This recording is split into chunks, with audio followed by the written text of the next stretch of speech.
à la ressourcerie de l'écrivain. On se retrouve aujourd'hui pour une petite vidéo où je vais vous parler de 4 livres qui soit se passent à Noël, soit ont une ambiance de Noël, ou pour un des 4, honnêtement, je ne savais plus exactement s'il y avait une période de Noël ou pas, mais ça se passe en Suède et ça caille. Donc on va commencer par Le Noël rebelle de Sylvain Le Sapin de Céline. C'est un livre qui est sorti le 15 octobre chez Publishroom, Publishroom Factory il me semble, qui est un prestataire de services pour les auteurs. Donc c'est un livre qui a été auto-édité et qui est très bien écrit parce que je l'ai corrigé, je l'ai lu 3 fois, donc je peux vous dire qu'il est bien écrit et bien corrigé. On se retrouve en fait dans les Alpes, avec une petite famille. Dans cette famille, il y a Sacha, qui est le petit garçon, qui au début de l'histoire a 6 ans, et il doit commencer l'école, sauf que il n'a pas très envie. C'est quand même beaucoup plus sympa de rester sur la plantation de sapins de son papa, ou jouer un petit peu avec le troupeau de moutons de sa maman. Donc sa maman qui élève des moutons, des brebis, et pour la laine. Et pourquoi les moutons Shropshire? Parce que ces moutons-là, en fait, sont utilisés dans les plantations de sapins parce qu'ils vont manger les mauvaises herbes et pas les bébés sapins qui sont tout petits. Et outre du coup cette extrême motivation de cet enfant à entrer à l'école, on va suivre Sacha sur plusieurs années. Et c'est vrai que ses premières années d'école sont pas évidentes, donc il y a juste une mention d'un petit peu harcèlement scolaire parce qu'il se fait un petit peu embêter, parce que Sacha et sa famille ne sont pas très fortunés, donc Sacha n'a pas forcément les jouets dernier cri ou la dernière console à la mode. Il a des jouets en bois que son papa fabrique, parce que son papa qui a la plantation de sapins, ce sont des sapins qui sont vendus pour être arbres de Noël, ou ce sont des sapins qui sont vendus aussi pour faire du mobilier ou des petits objets. Donc être tronçonnés et transformés en planches. Pour les sapins qui sont un peu plus biscornus et les plus jolis finissent en pot pour être sapins de Noël. Et dans toute cette histoire-là, nous avons aussi Sylvain. Sylvain, un petit peu pareil que Sacha, il se fait embêter par les sapins qui sont plus âgés, parce que Sylvain, il a eu la chance d'être planté par Sacha. Sacha qui s'en occupe quasiment exclusivement, et Sylvain va devenir très copain avec Estelle, la petite brebis, la Agnelle puis brebis qu'on voit là. Et de quoi ça cause donc tout ça? Déjà, nous avons un sapin qui s'exprime, qui a son petit caractère. On a une Agnelle puis une brebis qui a un sacré caractère aussi, qui est une vraie meneuse d'hommes ou de moutons. Et là où ça va un petit peu se compliquer, c'est quand il va y avoir un projet de création de station de ski dans le petit village de Winterthal, ce qui va vraiment intéresser Vidar, le papa de Sacha. Mais Virginie, la maman, est un petit peu plus réticente parce que, oui, ça amène plein de touristes, ça amène potentiellement pas mal d'argent et de revenus, mais ça emmène aussi peut-être beaucoup d'emmerdements. Donc Virginie voit ça d'un œil un petit peu plus réticent, l'arrivée de la station de ski. Mais Vidar, il doit s'occuper de sa famille, financièrement aussi, et comme les temps sont un petit peu durs, il accepte un contrat, donc il travaille plus, il peut moins être avec sa famille, ce qui est un peu compliqué. Donc, vous l'aurez compris, c'est un livre pour les enfants de 7 à 77 ans, comme on dit. Pour les plus petits, je pense que ça peut se lire tout à fait avec les parents ou avec l'adulte qui est à côté, qui ne va pas du tout s'ennuyer. On est sur un conte de Noël, voire une fantaisie animalière, parce que nous avons des moutons qui parlent et des moutons qui discutent avec des sapins. Et c'est scientifique. Et par contre, évidemment, les humains autour de ça, ces grands couillons, ne peuvent pas communiquer par la parole, enfin ne peuvent pas avoir des conversations avec des moutons ou avec des sapins, ça se saurait. Peut-être que c'est le livre qui va nous révéler quelque chose sur ce plan-là. Je dis n'importe quoi, hein. C'est une très jolie histoire.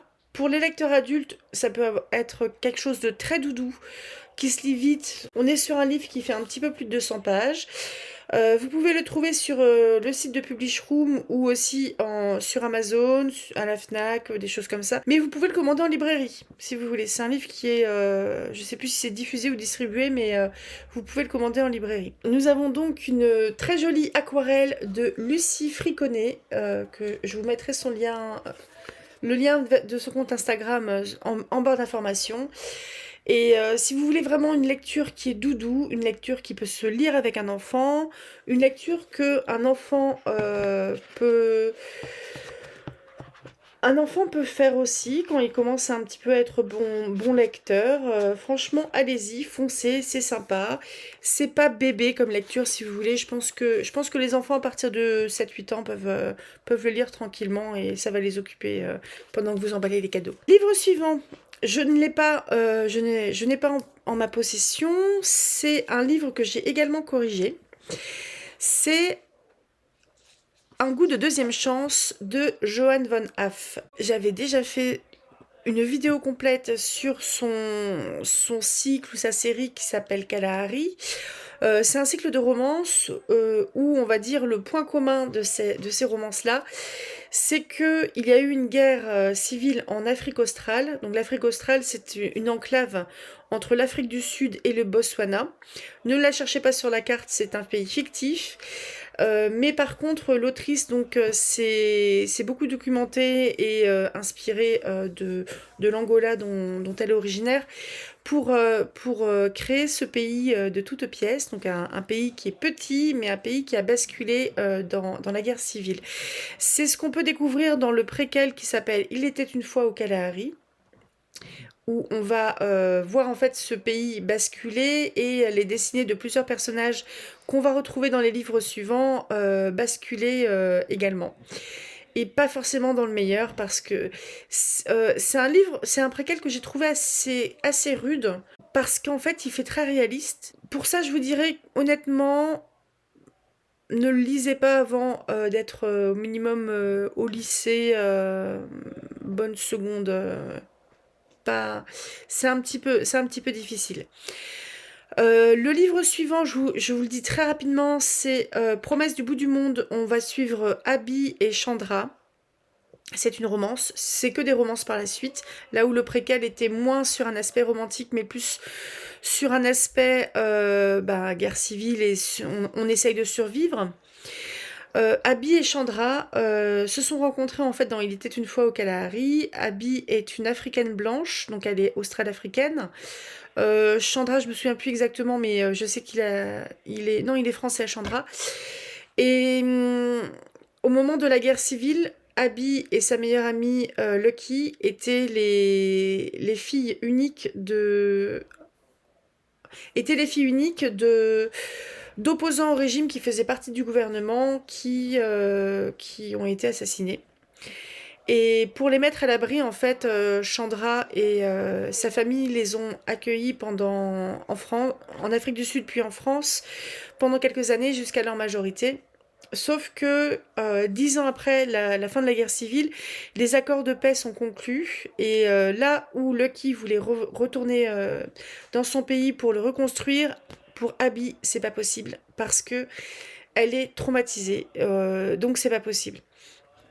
Et tout le monde se rend compte que Abby, ça va pas être possible. On a en gros une histoire de mariage blanc entre Abby, qui était une adolescente qui est devenue une jeune adulte, et Chandra, qui est un reporter de guerre adulte, il doit y avoir une petite dizaine d'années de décalage entre eux. Chandra va donc épouser Abby pour la garder à l'abri et surtout loin de l'Afrique australe.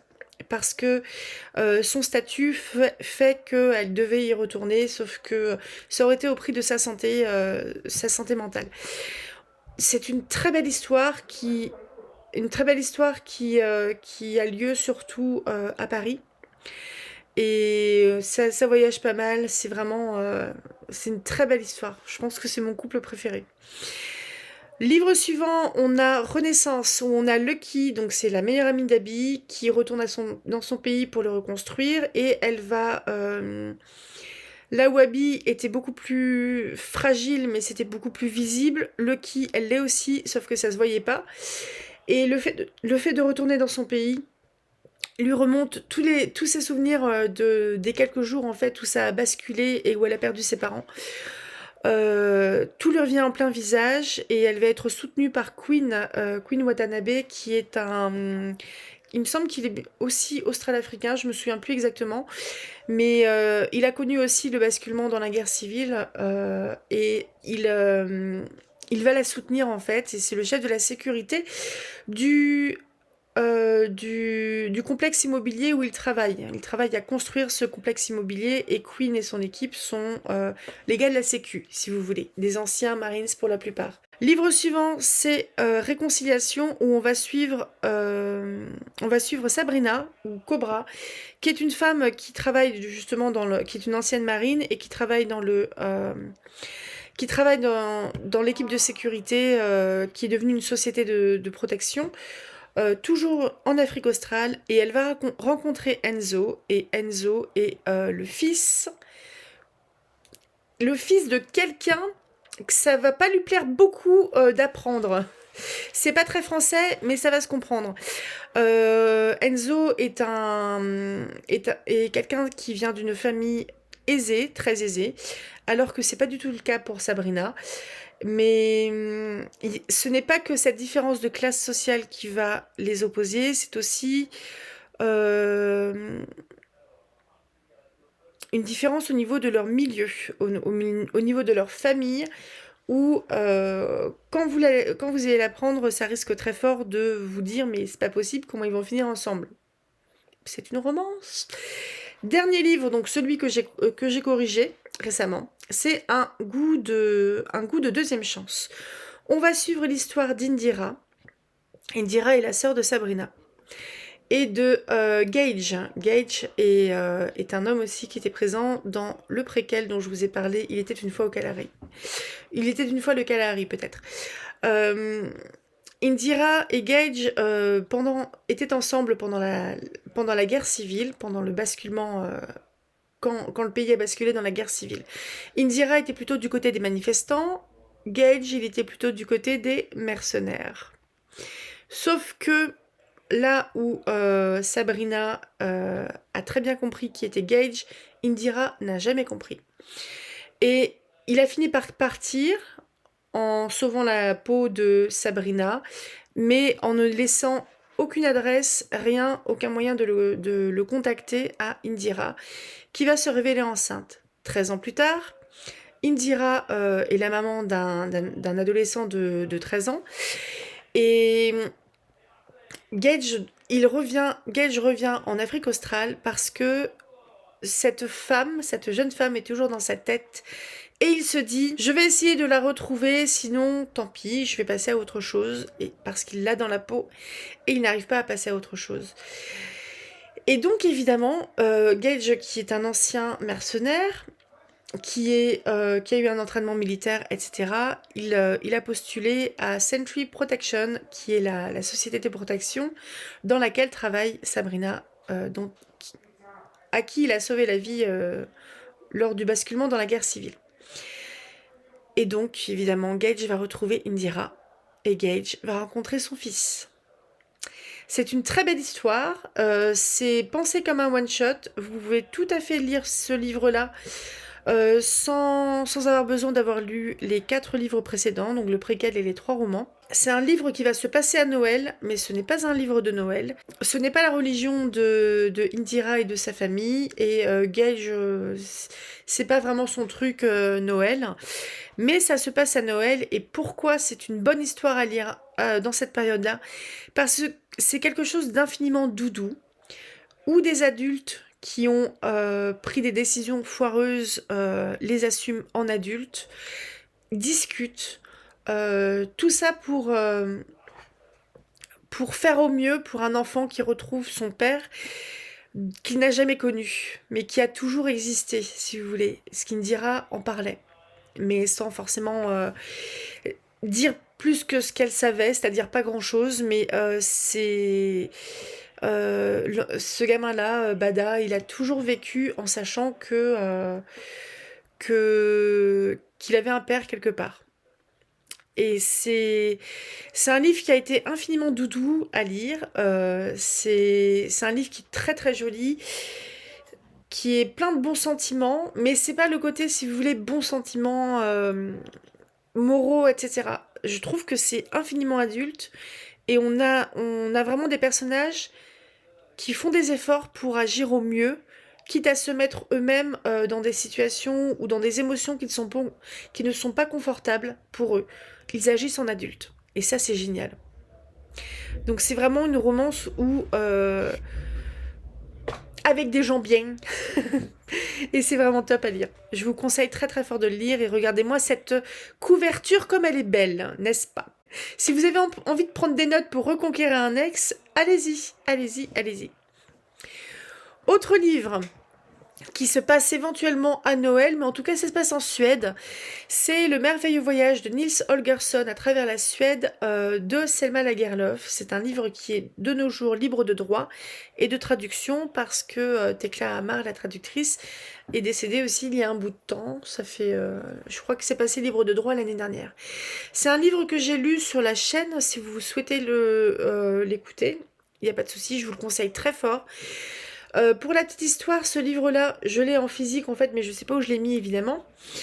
Et ce livre-là était une commande d'une association d'enseignants à Selma Lagerlöf, qui, il me semble bien, était une ancienne enseignante aussi, qui voulait qu'elle raconte la Suède de manière géographique afin d'intéresser en fait les enfants de primaire. Ça a donné le merveilleux voyage de Nils Holgersson à travers la Suède. Et pourquoi Selma Lagerlöf, elle a vraiment fait du zèle, mais bon, elle a fait du zèle vraiment pour les enfants et je trouve que ça se sent à fond dans ce qu'elle a écrit. Parce que Selma Lagerlöf, elle a vraiment fait le tour de la Suède. Elle a pris des montgolfières, elle a pris tous les chemins possibles et imaginables pour faire le tour de la Suède et voir un peu la géographie, comment c'était, les montagnes, les forêts, les cours d'eau, les villes, etc. Et pour que ce soit pas chiant, qu'est-ce que c'est? Eh ben, c'est presque le guide routard des contes suédois. Et là, c'est génial. Comment ça démarre cette histoire? Nils Holgersson, c'est un garçon qui a 14 ans, c'est le sale gosse. Au début de l'histoire, c'est vraiment le sale gosse. Ses parents sont de pauvres paysans qui doivent aller au temple. Je pense qu'ils sont protestants peut-être. J'ai un doute. Ses parents doivent aller au temple pour prier parce que c'est le jour qu'il faut pour, donc peut-être le dimanche, je dis peut-être des bêtises. Et sauf que lui, il veut pas y aller. Il veut pas y aller parce qu'il a pas envie, il a pas envie qu'on lui donne des ordres, il a pas envie d'écouter les sermons et tout ça. Ça l'embête, donc il veut rester à la maison. Ok, les parents ils disent très bien, tu restes à la maison, mais tu vas quand même lire le livre, donc le livre, une Bible, je pense. Et tu vas lire tel passage, et puis quand on va rentrer, on va te poser quelques questions pour voir si tu as bien lu, si t'as pas rien fait. Donc les parents s'en vont, puis lui, évidemment, il a rien envie de faire. Et pourquoi c'est un sale gosse? C'est pas que parce qu'il est dans cette espèce d'opposition avec ses parents, avec sans doute tout adulte, toute contrainte et compagnie. C'est un gamin qui, au début, vraiment, sale gosse, parce que les animaux de la ferme l'aiment pas, parce que de temps en temps, s'il peut mettre un petit coup de pied à une oie, il le fait. De temps en temps, s'il peut un peu embêter son monde à droite à gauche, il le fait. Et qu'est-ce qu'il va faire? C'est qu'il il va embêter un tomte. Qu'est-ce que c'est un tomte? C'est un petit bonhomme qui est grand à peu près comme la main. C'est un lutin. Et les lutins, ils ont le pouvoir de parler aux animaux. Ils ont quelques petits pouvoirs magiques, peut-être bien de se rendre invisible, des choses comme ça. Et leur boulot, en fait, c'est d'aller filer un petit coup de main dans les fermes, de s'occuper des animaux, en échange d'une petite soucoupe de lait, un biscuit, etc. Le petit lutin, comme on peut connaître dans nos régions aussi. Et Nils repère ce tomte, il s'en empare, il l'enferme dans une cage, et le tomte finit par réussir à le convaincre de le libérer, de le laisser partir. Ce que Nils va faire un peu en grognant parce que c'était quand même vachement rigolo d'avoir enfermé un lutin dans une cage. Et le lutin, pour le punir, va le transformer en tombe. Et c'est là que son histoire commence. Et c'est un roman ou un livre de contes, mais aussi d'apprentissage, parce que c'est un gamin qui va grandir. Et on va se rendre compte que ce sale gamin, pourquoi pourquoi il est pas gentil, c'est parce qu'il est persuadé que personne ne l'aime. Et qu'est-ce qui va se passer du coup pour Niels? C'est que il va être tout affolé quand il va se rendre compte qu'il est tout petit. Il va être tout affolé quand quand il va se rendre compte qu'il peut parler aux oies. Et on est dans la période de migration des oies sauvages qui vont convaincre, il me semble bien que s'il s'appelle Martin, le jarre de la ferme, de voyager avec eux. Et sauf que Niels est sur son dos. Et ils vont faire comme ça le tour de la Suède. C'est une très belle histoire où on a un gamin qui va s'ouvrir au monde. Il va s'ouvrir à son entourage. Donc son entourage, c'est Martin, le jarre, c'est les autres oies. C'est une petite fille et son petit frère qui étaient de son village et qui étaient des connaissances, on va dire, mais que Nils avait plus ou moins embêté aussi déjà. Nils, il va être soumis à des épreuves parce qu'il va se faire l'ennemi d'un renard qui est très très très très obstiné et qui veut le bouffer. Et vraiment, c'est une super jolie histoire. Je vous la conseille, je vous la conseille vraiment. Je sais pas si c'est accessible pour des enfants à partir de 8 ans, peut-être un peu plus quand même, mais à voir. Sinon, c'est sur ma chaîne, n'hésitez pas. Dernier livre que je n'ai pas non plus en ma possession parce que, enfin, si, je l'ai quelque part dans la bibliothèque, mais je ne sais pas où je l'ai rangé. C'est Noël à la charmante librairie de Jenny Colgan. Si je me trompe pas, c'est le livre qui va clore la série de 4 livres sur la charmante librairie. Comme la lecture remonte à longtemps, je pense que j'ai lu ça il y a quasiment 3 ans, 2 ans et demi, 3 ans. Je vais vous le dire très rapidement. Le premier livre, on a une libraire qui travaillait à Londres, qui va se faire virer en fait parce que sa petite médiathèque de quartier, sa petite bibliothèque de quartier va fermer parce qu'il va s'ouvrir une grande médiathèque dans un autre quartier et du coup il y a une réduction de personnel. Donc elle se dit oulala, j'ai plus de boulot, qu'est-ce que je fais? Tiens, pour me bouger un petit peu, je prends la décision d'acheter un van et de faire une librairie itinérante et de partir en Écosse. Elle prend cette décision-là sur un coup de tête et elle va illuminer la vie des gens d'un petit bled écossais comme ça. Alors que c'est une petite nénette que j'avais trouvée super attachante parce qu'elle est pétrie d'angoisse et que cette énorme décision qu'elle prend c'est vraiment énorme dans sa vie parce qu'elle est pas capable de... Elle est pas née avec l'audace, si vous voulez. L'audace, elle sait pas trop faire. Et là, au début, ça l'a un petit peu impressionnée. Nous avons aussi le deuxième livre, je me souviens plus des titres, hein, mais je vous les mettrai en barre d'informations. Le deuxième livre, on a une maman solo qui est un petit garçon qui a peut-être 2-3 ans, qui n'est pas du tout soutenu par le papa, qui est complètement immature et vraiment con sur les bords, et qui va être embauché à la fois comme libraire pendant la grossesse de la libraire du premier bouquin, et qui va servir aussi de dame de compagnie, gouvernante à un monsieur qui a 3 enfants.